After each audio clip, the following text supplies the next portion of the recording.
Dear students, remain safe and study like there is no tomorrow, because if you keep putting off your studies for tomorrow, you will probably be too late. In last lecture, we studied about frequency, amplitude, time period, pitch and loudness. In the today lecture, we are going to study the new topic, that is noise. In this lecture, we are going to study about the sources of noise pollution and harmful effects of noise pollution and the number of ways by which we can reduce the noise pollution. Learning outcomes. After the completion of the today topic, students, you will be able to, number one, distinguish between the noise and music. After this lecture, students, you will be able to differentiate between the noise and music. Number two, identify the sources of noise pollution in their surrounding. Students, you will be able to name the sources of noise pollution in your surroundings. Number three, explain the bad effects of the noise pollution on our health. Students, you will be able to explain the ill effects of the noise pollution on the human body. Number four, enlist the various measures to limit the noise pollution. Students, you will be able to make the list of various ways to limit the noise pollution in your surrounding.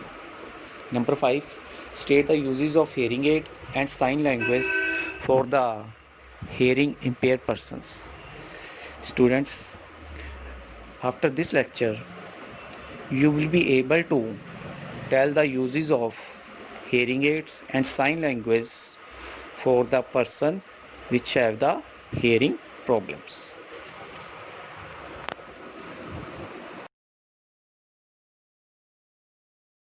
We are going to discuss our first learning outcome, that is distinguish between noise and music.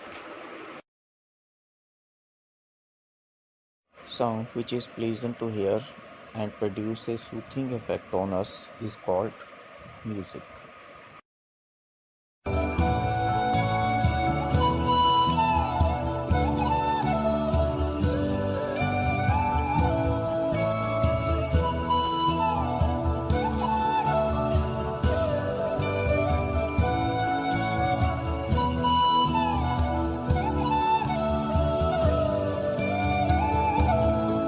Sound which is unpleasant to hear and irritate us is called noise.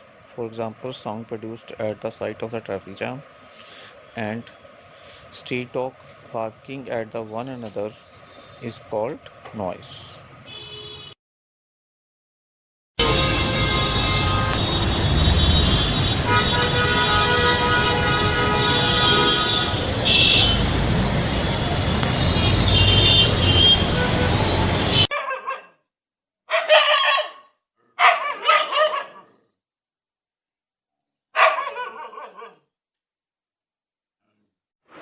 Students, we hear different type of sound around us. These sounds affect on us. The effect associated with the given sound can vary from person to person. A sound which is pleasing for one may be disturbing for another. On the basis of effect, we divide sound another two categories, that is music and noise. Now we are going to discuss the difference between the noise and music. The first point of the noise, it is unpleasant to hear. First point of the music, it is pleasant to hear. Second point of the noise, it is produced by the irregular or non-periodic vibrations. This type of sound can be disturb us. Number two of music, it is produced by the regular or periodic vibrations. By hearing this type of sound, we feel happy and comfortable. Number three, Example of noise: sound produced by the stray dogs when they barking at one another. Another examples: horns of vehicles produce a sound at the sight of traffic jam. Number 3 of music. For example, music played by magicians like Pandit Ravi Shankar playing his sitar, or Ustad Bismillah Khan playing his shenai, or Lata Mangeshkar singing one of her favorite song, we feel relaxed and happy.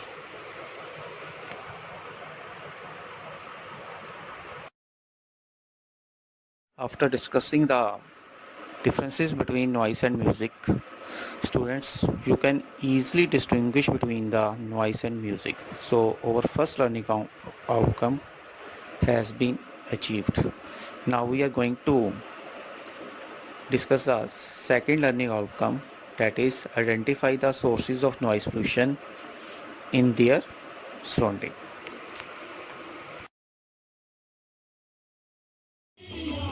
When we play the music system at a high volume, it creates the noise pollution. Observe.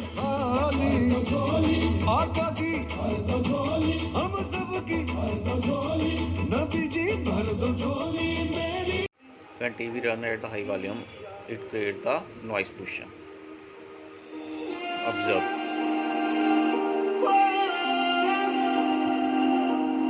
It creates the noise pollution. Cooler create the noise pollution. Observe.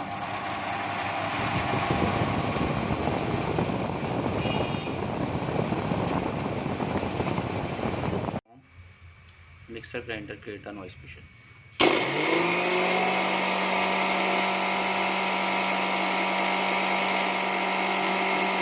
Now we are going to discuss the noise in detail. So first main topic of the noise is noise pollution. The disturbance produced in our environment by the presence of undesirable loud sounds of various forms is called noise pollutions. Like other pollutions, that is air and water, noise to a large extent is also a result of industrializations and modern civilizations. The problem of noise pollution is not that bad in the small towns and villages.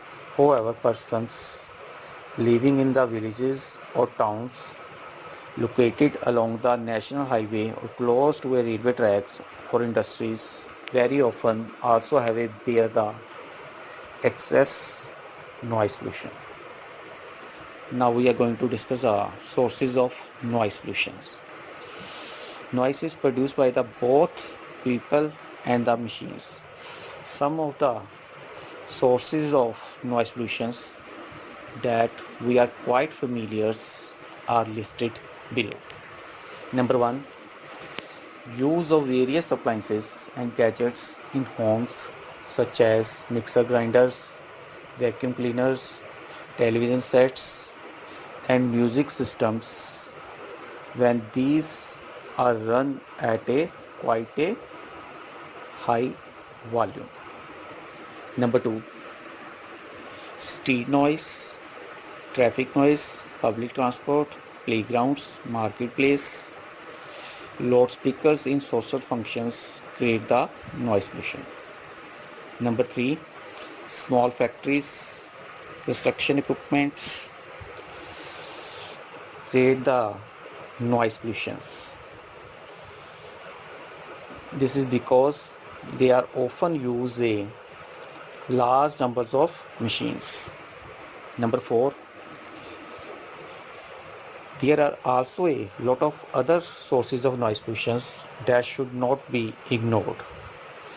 That is noise coming from the dripping taps, ticking of clocks, coolers, etc. may disturb and irritate us. Students, now you are identify the sources of noise pollution in your surroundings. Now our second learning outcomes has been achieved. Now we are going to discuss the third learning outcome, that is explain the bad effects of the noise pollution on our health.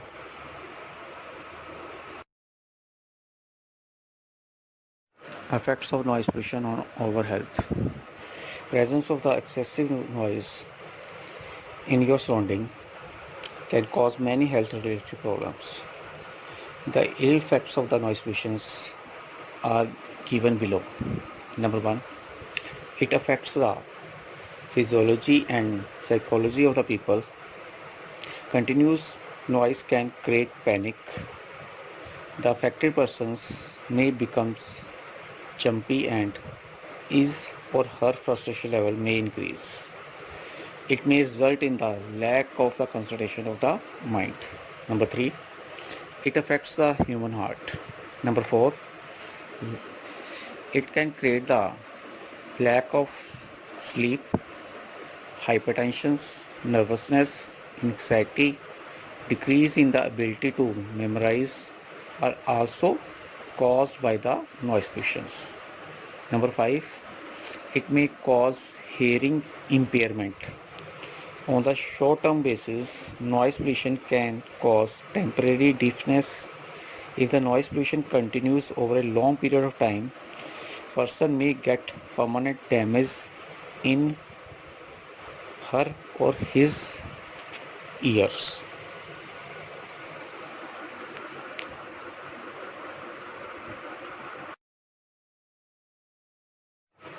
Now students, you are able to explain the bad effects of noise pollution on our health. So our third learning outcomes has been achieved. Now we are going to discuss the fourth learning outcome, that is enlist the various measures to limit the noise pollution.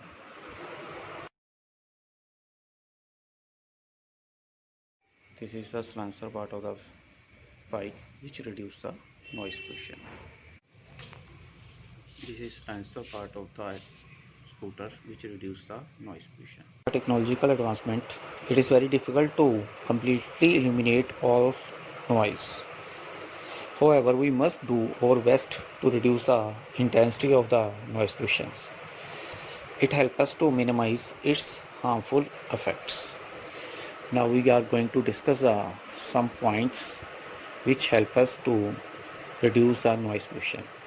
Number one, silencing devices, which is called silencer, need to be installed in aircraft engines, vehicles and industrial machines. Number two, restrict the use of loudspeakers and amplifiers in the public places. Number three, industries and factories must be set up away from the residential areas. Number four, plantation of trees along the roadsides help in the absorbing the sound of pollution.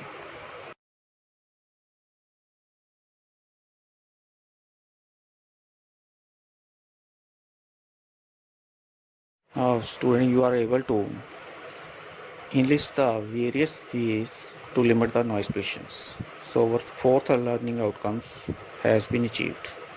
Now we are going to discuss the fifth learning outcomes, that is state the uses of hearing aids and sign language for hearing impaired person. Hearing impairment. Hearing impairment means inability to hear the sound. It can be partial or complete hearing impairment. Total hearing impairment, hereditary defects may be there from birth itself. Partial disability is generally the result of the disease, injuries or age. Partial can be corrected by using the hearing aids. The hearing aid is an electronic battery operated device as shown in the picture below.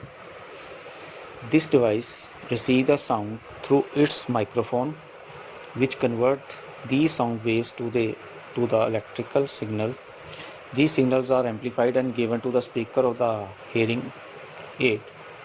The speaker converts the amplified signals back into the sound. The amplified sound is then sent to the ear This helps the affected persons to hear it much more clearly.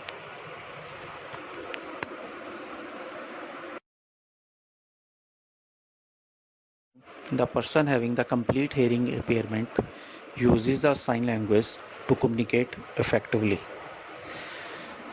Some sign languages are given below in the picture. Students, you are able to state the uses of hearing aid and sign language for the hearing impaired person. So our fifth learning outcome has been achieved. Now you can see that all the learning outcomes has been achieved. Thank you.